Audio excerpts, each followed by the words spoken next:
Zee 24 तास एक पाऊल पुढे। दुसरीकडे मात्र पुण्यात सध्या प्रचंड पाणी टंचाई आहे। अशा वेळी महापालिकेने जरा जास्तच काळजी घेऊन पाण्याचं नियोजन करणं अपेक्षित आहे। पण पाण्याच्या नियोजनासाठी महापालिका किती बेफिकीर आहे हे आता आम्ही तुम्हाला दाखवतोय। आमचे पुण्याचे प्रतिनिधी नितीन पाटोळे यांचा हा स्पेशल रिपोर्ट पाहूयात। मोकळ्या टाक्या, वाया जाणारं पाणी आणि टाकीऐवजी गटारांमध्ये पाणी सोडणारे हे तुटलेले पाईप, हा आहे पुणे महापालिकेचा रेन वॉटर हार्वेस्टिंग प्रकल्प। तोही महापालिकेच्या मुख्य इमारतीवर बसवलेला।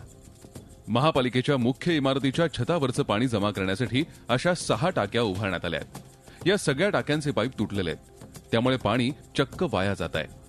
गेल्या 5 वर्षांपासून असंच सुरू आहे। या वाया जाणाऱ्या पाण्याकडे ना कधी महापौरांचं लक्ष गेलं, नाही योजना राबवणाऱ्या अधिकाऱ्यांचं। सगळ्या शहराला महापालिका सांगत सुटली की रेन वॉटर हार्वेस्टिंग करा, आम्ही ते कंपल्सरी केलंय, नाहीतर आम्ही आता बांधकाम परमिशन देणार नाही वगैरे वगैरे वगैरे।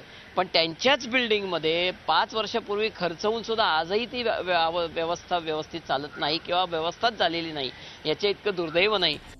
महापालिकेनं 2007 मध्ये म्हणजेच 5 वर्षांपूर्वी हा प्रकल्प सुरू केला। त्यासाठी लाखो रुपये खर्च केले।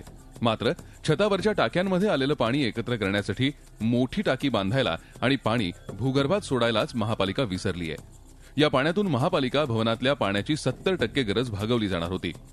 आज मात्र या पाण्याचा उपयोग शून्य आहे। यावर्षी पुण्यावर पाणी टंचाईचं मोठं संकट होतं आणि जुलै महिन्यामध्ये तर पुण्याला पाणी पुरवठा करणाऱ्या 4 धरणांमध्ये मिळून अवघं 1.25 ते 1.5 TMC पाणी शिल्लक होतं। या पाण्यावर अवलंबून असणाऱ्या इतर गावांना हे पाणी द्यायचं की नाही यावरून मोठा वादही रंगला होता। अशा वेळी पावसाचं पडणार हे पाणी असं वाहून जाऊ देणं महापालिकेला निश्चितच परवडणार नाही आणि त्यातही जर हे पाणी अडवण्यासाठी लाखो रुपये खर्च करण्यात आले असतील तर ही अधिकच गंभीर बाब आहे। राज्य सरकारनं 2008 नंतरच्या सर्व बांधकामांना रेन वॉटर हार्वेस्टिंग प्रकल्प राबवणं बंधनकारक केलंय।